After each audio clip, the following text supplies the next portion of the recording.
Salut tout le monde, bienvenue sur Phone Android. Aujourd'hui, il est l'heure de te parler du Poco X5 Pro, le tout dernier téléphone entrée, début de milieu de gamme de chez Poco. Un téléphone qui, si sur le papier et avec son placement tarifaire semble assez classique, a des points forts plutôt intéressants. Et je vous propose, comme d'habitude, avant de rentrer dans le vif du sujet et de parler de ce Poco X5 Pro, de vous présenter les quelques accessoires que vous allez retrouver dans la boîte. Parce que vous le savez, les marques comme Poco, Xiaomi, Redmi offrent généralement des téléphones bien équipés avec tout ce qu'il faut en sortie de boîte.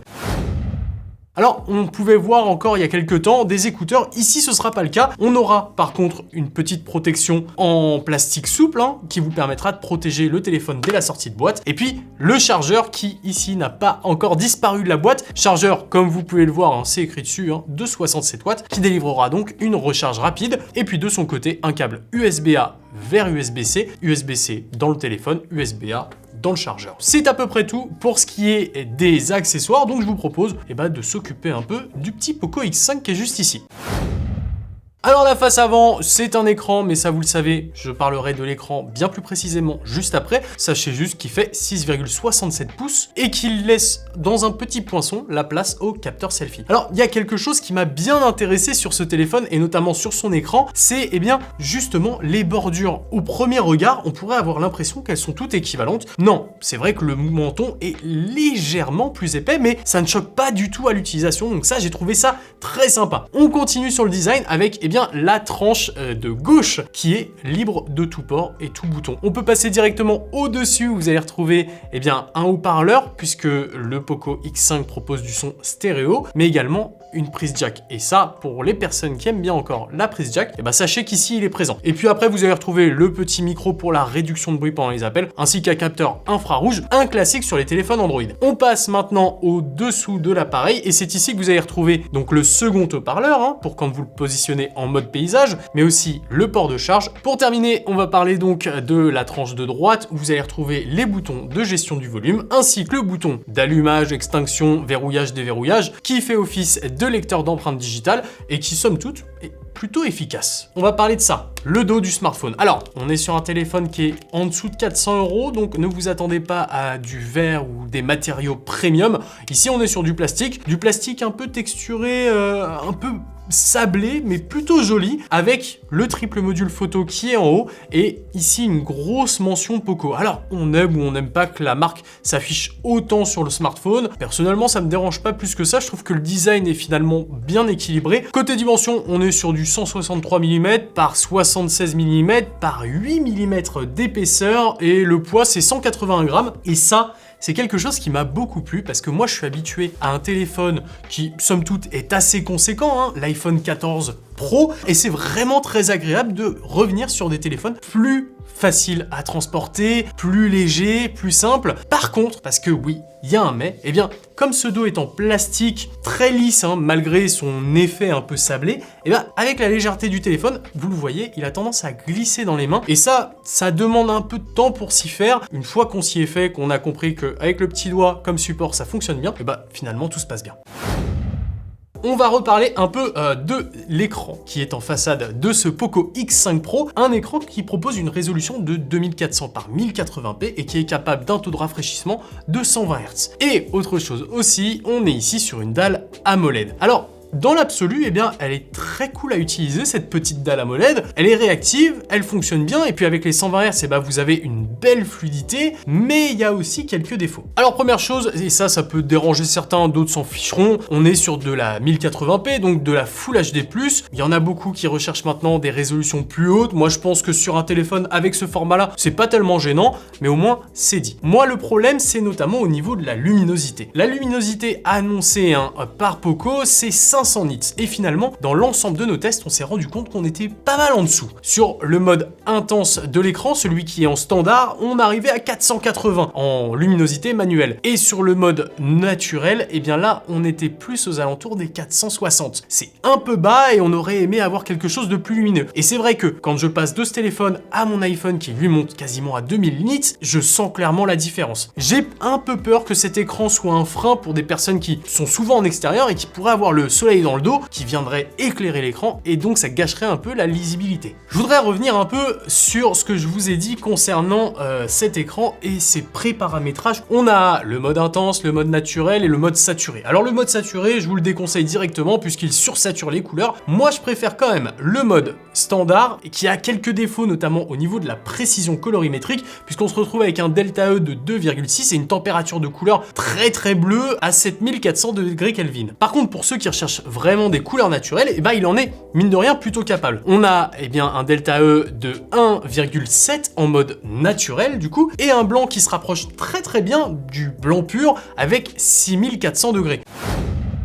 On va parler maintenant de ce qui se passe au niveau des haut-parleurs. Et il faut que je vous en parle parce que c'est pas fou du tout. Au niveau des basses, on a des basses qui sont, je crois qu'elles sont parties en vacances, peut-être aux Caraïbes ou quelque part, j'en sais rien, mais vraiment, ça manque cruellement de basses. Et les aigus, par contre, eux, ils sont bien là. On se croirait en plein Paris, une journée de manif, ça fait mal aux oreilles et c'est vraiment pas agréable. Moi, je vous conseille vraiment de vous tourner vers d'autres alternatives pour l'écoute, soit une enceinte Bluetooth avec le Bluetooth 5.2 intégré, soit évidemment de profiter de la prise jack qui est présente ici. Ce sera beaucoup mieux, beaucoup plus agréable, tant les haut-parleurs ici fournis sont très mauvais, je trouve.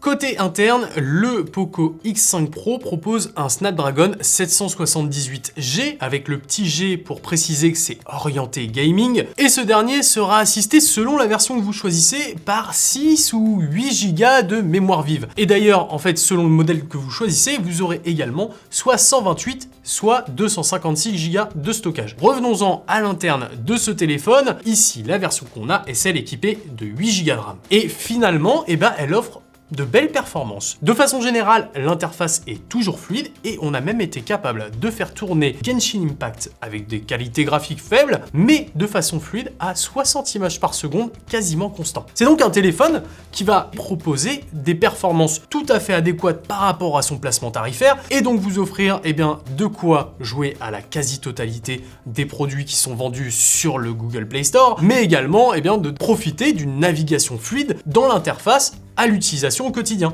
Finalement, le X5 Pro avec son 778G fait bien ressortir son ADN un peu gamer sans être trop dans l'extravagance, et c'est ce que j'ai bien aimé avec ce téléphone.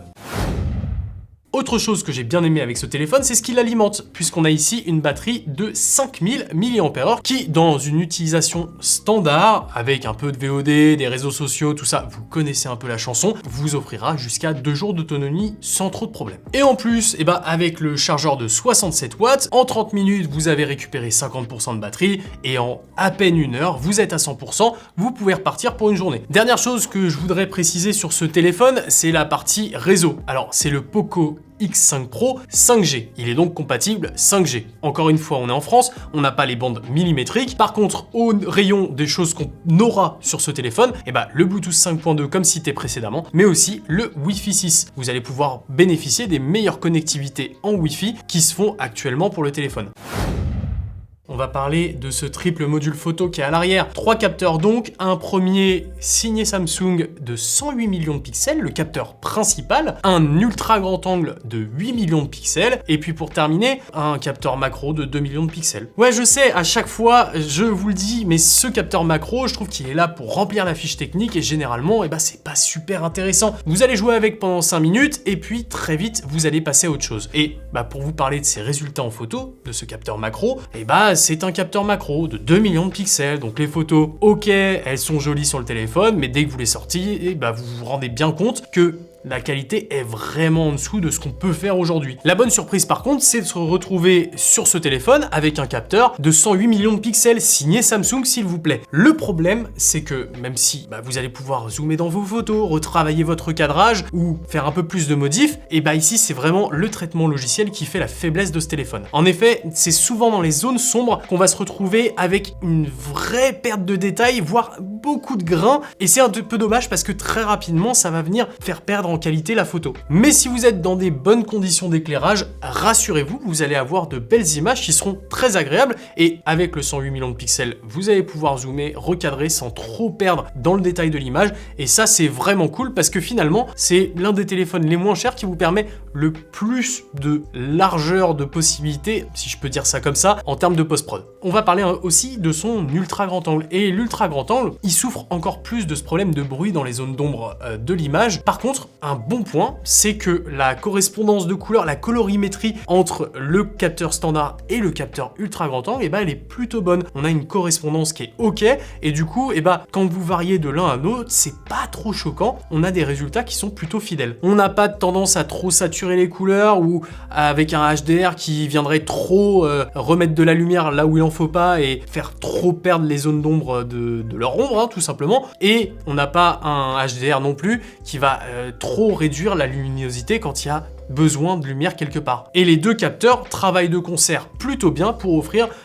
des clichés qui sont intéressants. Un petit point également sur le mode portrait que proposent ces caméras. Pour une fois, il fait partie des bons élèves. Le détourage logiciel est plutôt correct et on se retrouve pas tellement avec des erreurs comme on pouvait avoir il y a un an ou deux, vous savez, avec des petits cheveux qui se perdaient et qui devenaient flous, ou à l'inverse, des éléments du décor à l'arrière qui n'étaient pas détourés. Ici, c'est plutôt correct, on se retrouve vraiment avec un sujet qui est bien détouré et le résultat est plutôt plaisant. On parle de la caméra selfie parce que finalement, c'est l'une de celles qui m'a le plus plu avec le 108 millions de pixels évidemment. C'est une caméra de 16 millions de pixels ici qui va vous proposer des clichés selfie franchement plutôt cool. On n'a pas trop de dénaturation, on n'a pas le traitement logiciel de Xiaomi qui vient lisser votre visage comme si vous étiez une poupée. Non, c'est plutôt bien maîtrisé. On a quand même de la texture au niveau de la peau, du visage, des cheveux. Et en termes de luminosité, de contraste et de saturation, on se retrouve avec des choses qui sont très fidèles à la réalité. Et en fait, ce téléphone, ce petit Poco X5 Pro,